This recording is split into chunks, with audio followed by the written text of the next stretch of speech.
자, 오늘은 진화설 4가지에 대해서 살펴보겠습니다. 지난 시간에 우리 진화가 뭔지 얘기했었죠? 시간이 지나면서 변화되는 것.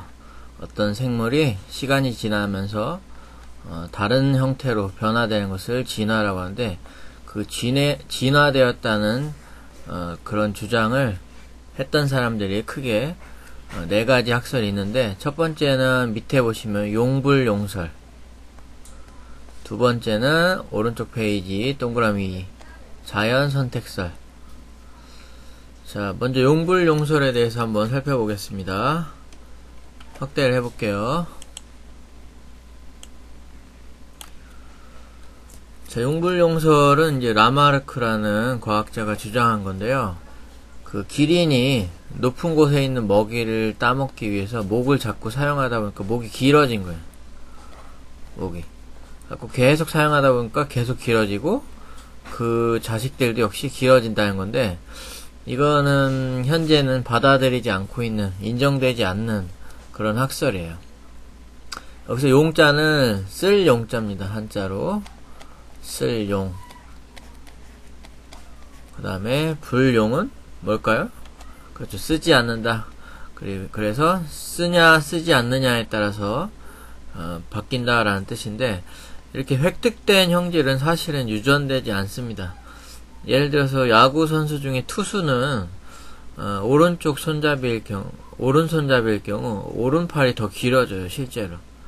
그런데 그 사람이 결혼해서 자식을 낳았을 때 그 자식이 태어날 때부터 오른팔이 길까요? 그렇지 않다라는 거죠. 그래서 이 용불용설은 현재 받아들여지지 않고요. 자, 오른쪽 페이지 한번 볼까요?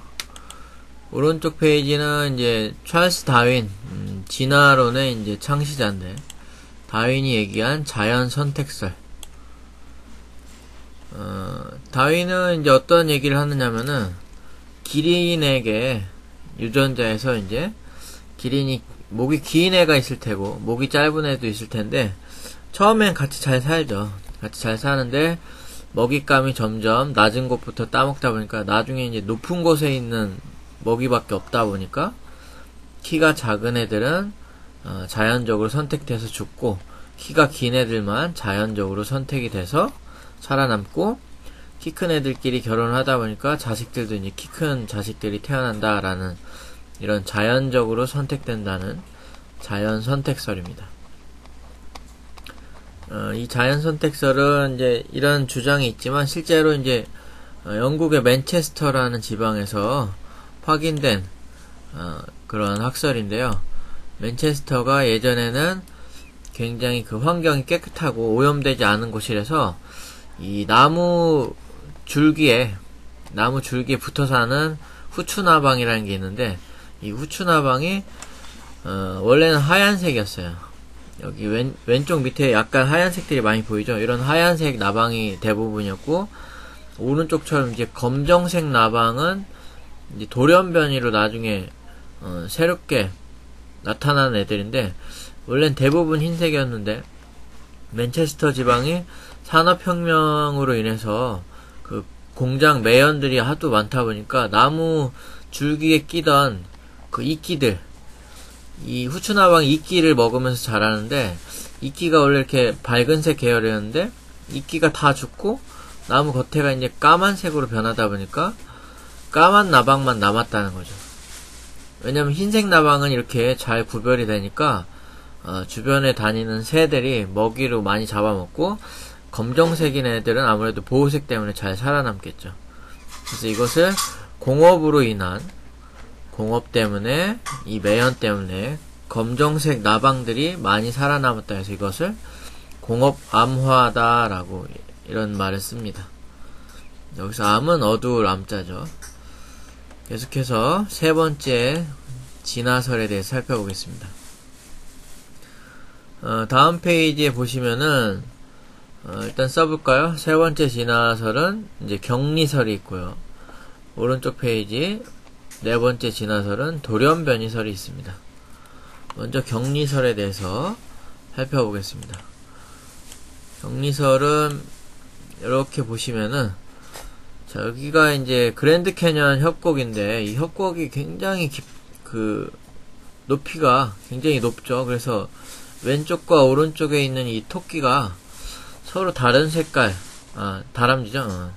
서로 다른 종의 다람쥐가 이렇게 생겨난 거예요. 원래는 얘네들이 이 지층이 이 판이 이동하지 않았을 때는 그랜드 캐년 왼쪽과 오른쪽, 여기 침식되지 않았다면 왼쪽과 오른쪽에 같은 토끼가 살았을 텐데, 얘네가 지리적으로 격리되다 보니까 서로 다른 종으로 분화되었다는 거죠.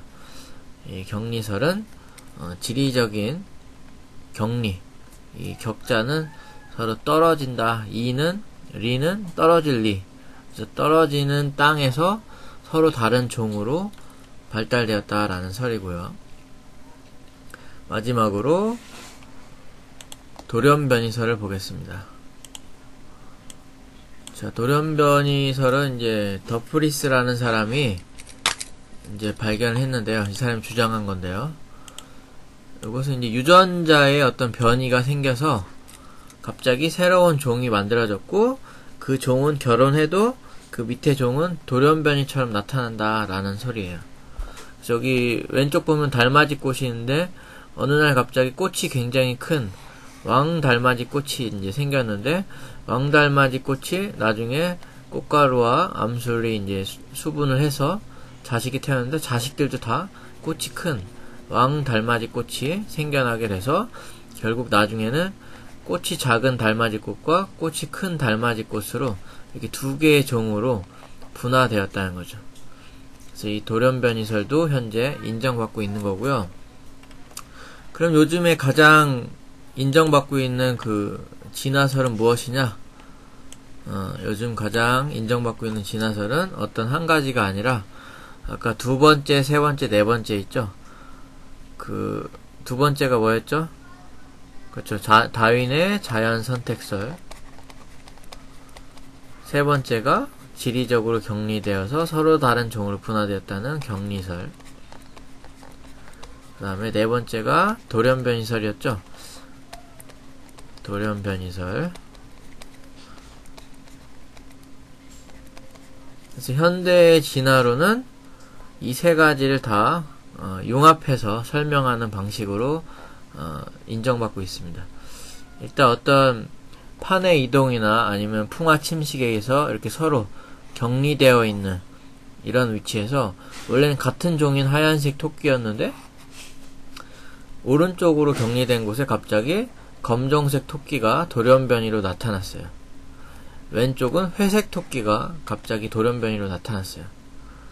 그럴 경우 각 서식지에서 얘네들이 회색이 더 많이 살아남는 자연 선택을 받고, 오른쪽에서는 검정색 토끼가 자연 선택에 의해서 많이 살아남아서 결국은 오른쪽에는 검정색 토끼만 남고 왼쪽에는 회색 토끼만 남게 돼서 현재와 같은 두 가지 종의 형태로 분화되었다는, 이런 세 가지 학설을 융합해서 설명하는 게 현대의 진화설입니다.